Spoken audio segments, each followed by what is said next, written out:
ಅವರು ಈ wear and ಟೇರನ್ನು ಸರಿಪಡಿಸೋದು, ಅದನ್ನು ದುರಸ್ತಿ ಮಾಡೋದು, ಮತ್ತು ಈ ಬಸ್ಸುಗಳು 100-120 ಜನ ಪ್ರಯಾಣ ಮಾಡಲಿಕ್ಕೆ ಯೋಗ್ಯವಾದ ರೀತಿಯಲ್ಲಿ ಅದನ್ನು ಭಾಳ ತ್ವರಿತವಾಗಿ ಅದನ್ನು ಅಟೆಂಡ್ ಮಾಡಬೇಕು ಅಂತ ಇದನ್ನೆಲ್ಲ ಮೇಂಟೆನೆನ್ಸ್ ಈ ಎಲ್ಲ ಒತ್ತಡಗಳ ಮಧ್ಯೆ ಅವರು ಕೂಡ ಏನೋ ₹1 ಫಾಯ್ದೆ ಇಲ್ಲ ಅವರಿಗೆ ಎಷ್ಟು ಯಶಸ್ವಿ ಯೋಜನೆಗೆ ಪೂರಕವಾಗಿ ಅವರು ಕೆಲಸ ಮಾಡಿದರು.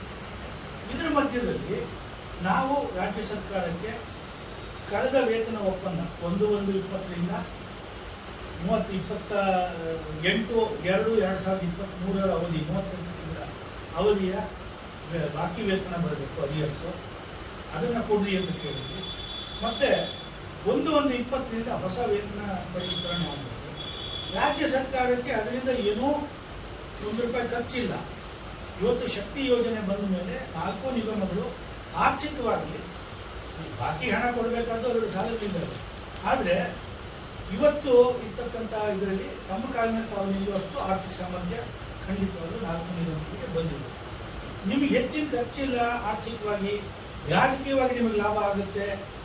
ಬರೀ ಅನುಮತಿ ಕೊಡ್ರಿ, ಮಾತುಕತೆ ಪ್ರಾರಂಭ ಮಾಡಿ 1/1/24ರಿಂದ ನಿಮ್ಗೆ ನಾಳೆ ತುಂಬ ದಿನ ಆಯ್ತಂದ್ರೆ ಅರಿಯರ್ಸ್ ಹೊರೆ ಬರುತ್ತೆ, ಬೇಗ ಮಾತುಕತೆಗೆ ಇದು ಕೊಡ್ರಿ, ನಾವು ನಿಮ್ಗೆ ರಾಜಕೀಯವಾಗಿ ಬೆಂಬಲವಾಗಿದ್ದೀವಿ, ಈ ಶಕ್ತಿ ಯೋಜನೆಯನ್ನು ಅನುಷ್ಠಾನ ಮಾಡಿ ನಿಮ್ಗೆ ಹೆಸರು ತಂದಿದ್ದೀವಿ ಅಂತ ಹೇಳಿ ರಾಜ್ಯ ಸರ್ಕಾರಕ್ಕೆ ನಾವು ಹಲವಾರು ಬಾರಿ ಪತ್ರ ಬರೆದ್ವಿ, ಮನವಿ ಮಾಡ್ಕೊಂಡ್ವಿ. ಮತ್ತು ಬಜೆಟ್ ಪೂರ್ವ ಸಮಾಲೋಚನೆಗೆ ಟ್ರೇಡ್ ಯೂನಿಯನ್ ಮುಖ್ಯಮಂತ್ರಿಗಳು ಕರೆದಿದ್ವಿ.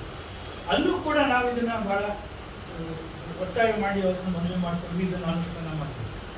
ಆದರೂ ಸಹ ರಾಜ್ಯ ಸರ್ಕಾರ ಈ ವಿಚಾರದಲ್ಲಿ ಸಂಪೂರ್ಣವಾಗಿ ವೇತನ ಸ್ವರ್ಗ ಅಂತ ನಾವೇನು ಇಲ್ಲ, ನಾವು ಅವ್ರಿಗೆ ಬೆಂಬಲ ಕೊಡ್ತೀವಿ, ನಾವು ರಾಜಕೀಯವಾಗಿ ಅವ್ರಿಗೆ ಬೆಂಬಲ ಕೊಡ್ತೀವಿ ಪಾರ್ಲಿಮೆಂಟ್ ಚುನಾವಣೆ. ಮತ್ತು ಅದೇ ರೀತಿ ಕಳೆದ ವಿಧಾನಸಭಾ ಚುನಾವಣಾ ಪೂರ್ವದಲ್ಲಿ ಖಾನಾಪುರದಲ್ಲಿ ಪ್ರಿಯಾಂಕಾ ಗಾಂಧಿ ಅವರು ಬಂದಿದ್ದು, ಈ ಸ್ಕೀಮ್ ವರ್ಕರ್ಸ್ ಏನಿದ್ದಾರೆ ಅಂಗನವಾಡಿ, ಆಶಾ ಮತ್ತು ಮಧ್ಯಾಹ್ನದ ಬಿಸಿ ಊಟ ಯೋಜನೆಯ, ಅಕ್ಷರದಾಸೋಹ ಯೋಜನೆಯ ಕಾರ್ಯಕರ್ತೆಯರು ಅವರೆಲ್ಲ ನಮ್ಮ ಯೂನಿಯನ್ನಲ್ಲಿ ಸಂಘಟಿತರಾಗಿದ್ದಾರೆ. ಅವರೆಲ್ಲ ಒಂದು ಸಂಭಾವನೆಯನ್ನು, ಅವರ ಎಲ್ಲ ಇದನ್ನೆಲ್ಲ ಸಾಮಾಜಿಕ ಭದ್ರತೆ, ಗ್ರ್ಯಾಚ್ಯುಟಿ ಇದನ್ನೆಲ್ಲ ಕೊಡ್ತೀವಿ ಅಂತೇಳಿ ನಾವು ಅವ್ರ ಜೊತೆಯಲ್ಲಿ ಮಾತುಕತೆ ಮಾಡಿ ಕಾಂಗ್ರೆಸ್ ಪಾರ್ಟಿ ತನ್ನ ಪ್ರಣಾಳಿಕೆಯಲ್ಲಿ ಹೇಳಿದೆ. ಅಲ್ಲಿ 6ನೇ ಗ್ಯಾರಂಟಿಯಾಗಿ ಅವರು ಘೋಷಣೆ ಮಾಡಿದ್ದಾರೆ ಪ್ರಿಯಾಂಕಾ ಗಾಂಧಿ ಅವರು. ಅದೇ ವೇದಿಕೆಯಲ್ಲಿ ನಮ್ಮ ರಾಜ್ಯ ನಾಯಕರು ಕೂಡ ಭಾಗವಹಿಸಿ AITUCಯಿಂದ ಕಾಂಗ್ರೆಸ್ ಪಕ್ಷಕ್ಕೆ ಈ ಚುನಾವಣೆಯಲ್ಲಿ, ವಿಧಾನಸಭಾ ಚುನಾವಣೆಯಲ್ಲಿ ನಾವು ಬೆಂಬಲ ಕೊಡ್ತೀವಿ ಅಂತ ಹೇಳಿ ಘೋಷಣೆ ಮಾಡಿ ಇಡೀ ರಾಜ್ಯದ ಎಲ್ಲ ಜಿಲ್ಲೆಗಳಲ್ಲೂ ನಮ್ಮ ಕಾನ್ಸ್ಟಿಟ್ಯೂಯೆಂಟ್ಸ್ ಎಲ್ಲೆಲ್ಲಿದ್ದಾರೆ ಅಂಗನವಾಡಿ, ಆಶಾ ಮತ್ತು ಮಿಡ್ ಡೇ ಮೀಲ್ ವರ್ಕರ್ಸು, ಸಾರಿಗೆ ನೌಕರರು, ಕೈಗಾರಿಕಾ ಕಾರ್ಮಿಕರು, ತೋಟದ ಕಾರ್ಮಿಕರು, ಬೀಡಿ ಕಾರ್ಮಿಕರು, ಕಟ್ಟಡ ಕಾರ್ಮಿಕರು ಎಲ್ಲರ ಪರವಾಗಿ ನಾವು ಅವರಿಗೆ ಬೆಂಬಲ ಕೊಡ್ತೀವಿ. ಆದರೂ ಸಹ ಈ 5 ಗ್ಯಾರಂಟಿ ಬಗ್ಗೆ ಭಾಳ ಗಂಭೀರವಾಗಿ ಚಿಂತನೆ ಮಾಡ್ತೀವಿ ಹೊರತು ಸರ್ಕಾರ 6ನೇ ಗ್ಯಾರಂಟಿ ಬಗ್ಗೆ ನಾವು ಬಜೆಟ್ ಪೂರ್ವ ಸಮಾಲೋಚನೆಯಲ್ಲೂ ಕೂಡ ಜ್ಞಾಪಿಸಿದ್ವಿ, ಅವ್ರ ಬಜೆಟಲ್ಲಿ ಕೂಡ ಏನು ಮಾಡಲಿಲ್ಲ. ಸೊ ಮೋಸ್ಟ್ಲಿ ಅವರು ಹೇಗೂ ನಮಗೆ ಬೆಂಬಲ ಕೊಡ್ತಾರೆ ಅಂತ ಹೇಳಿ ಅವ್ರು ತಿಳ್ಕೊಂಡಿರೋ ಥರ ಕಾಣುತ್ತೆ. ಈ ಎಲ್ಲ ಪ್ರಶ್ನೆಗಳನ್ನ ನಾವು ತಗೊಂಡು ಭಾಳ ಗಂಭೀರವಾಗಿ ಸರ್ಕಾರಕ್ಕೆ ಎಚ್ಚರಿಕೆ ಕೊಡ್ತೀವಿ ತಮ್ಮ ಮೂಲಕ ಮತ್ತು ರಾಜ್ಯ ಸರ್ಕಾರಕ್ಕೆ. ಜೂನ್ 15ರ ಒಳಗಾಗಿ ಅವರು ಇದರ ಬಗ್ಗೆ ಸಕಾರಾತ್ಮಕವಾಗಿ ಸ್ಪಂದಿಸಿ ಇದನ್ನು ನಮ್ಮ ಬೇಡಿಕೆಗಳನ್ನ ಈಡೇರಿಸಿದ್ರೆ AITUCಯಿಂದ, KSRTC ಸ್ಟಾಫ್ ವರ್ಕರ್ಸ್ ಫೆಡರೇಷನ್ನಿಂದ, ಅಂಗನವಾಡಿ ಸಂಘಟನೆಯಿಂದ, ಮಿಡ್ ಡೇ ಮೀಲ್ ಸಂಘಟನೆಯಿಂದ, ಕಟ್ಟಡ ಕಾರ್ಮಿಕರ ಸಂಘಟನೆಯಿಂದ ನಾವು ಖಂಡಿತವಾಗಲೂ ಬೀದಿಗಿಳಿದು ಚಳುವಳಿ ದಾರಿಯನ್ನು ತುಳಿಬೇಕಾಗುತ್ತೆ. ಆ ಪರಿಸ್ಥಿತಿಗೆ ನಮಗೆ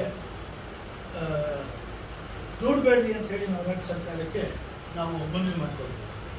ಈ ಸಾರಿಗೆ, ಈ ಶಕ್ತಿ ಯೋಜನೆ ಬರಲಿಕ್ಕೂ ಮೊದಲು ಕಾನೂನು ಪ್ರಕಾರ ಮತ್ತು ಒಪ್ಪಂದಗಳ ಪ್ರಕಾರ ಈ ಕೆಲಸದ ಒತ್ತಡವನ್ನು, ಕೆಲಸದ ಹೊರೆಯನ್ನು ತೀರ್ಮಾನ ಮಾಡಬೇಕಾಗಿದೆ. ಫಾರಂ 4 ಅಂತ ಕರಿತೀವಿ ನಾವು ಇದರಲ್ಲಿ, ಏನು MPW ಆ್ಯಕ್ಟ್ ಅಡಿಯಲ್ಲಿ. ಅದರ ಪ್ರಕಾರ ಎಷ್ಟು ಡ್ಯೂಟಿ ಮಾಡಬೇಕು, ಎಷ್ಟು ಅವರ್ ಸ್ಟೀರಿಂಗ್ ಅವರ್ಸ್ ಇರುತ್ತೆ, ಎಲ್ಲಿಂದ ಅವನ ಕೆಲಸದಲ್ಲಿ ಎಲ್ಲ ಸಂಪೂರ್ಣವಾಗಿ ಉಲ್ಲಂಘನೆ ಮಾಡ್ತಾ ಇದ್ದಾರೆ. ಡಿಪೋಯಿಂದ ಬಸ್ ಆಚೆ ತೆಗೆದು ಡಿಪೋ ಒಳಗಡೆ ಬಸ್ ಹಾಕುವವರೆಗೂ ಅವನ ಕೆಲಸದ ಅವಧಿ ಅಂತ ಇರುತ್ತೆ. ಆದರೆ ಇವರು ಸ್ಟೇರಿಂಗ್ ಅವರ್ 8 ಅವರ್ಸ್ ಅಂತ ಮಾಡ್ತಾರೆ. ಈ ರೀತಿ ಸಂಪೂರ್ಣ ಉಲ್ಲಂಘನೆ ಮಾಡ್ತಾ ಇದ್ದಾರೆ. ಮತ್ತು ಆ ರೂಟ್ ಟೈಮ್ಗಳಿಗೆ ಯಾವುದೇ ಹಣಕಾಸಿನ ಒತ್ತಾಸೆ ಬೇಕಾಗಿಲ್ಲ. ಈ ಬಾರಿ ವೇತನ ಪರಿಷ್ಕರಣೆ ನೀವು ಮಾತುಕತೆ ಮಾಡಿರಿ, ಯೂನಿಯನ್ಗಳ ಜೊತೆ ಚರ್ಚೆ ಮಾಡಿರಿ ಅಂತ ಒಂದು ಸೂಚನೆ ಕೊಟ್ಟರೆ ಸಾಕು, ಇಲ್ಲಿ ಮಾತುಕತೆ ಶುರುವಾಗುತ್ತೆ. ಅದಿಲ್ಲದಿದ್ದರೆ ಜೂನ್ 15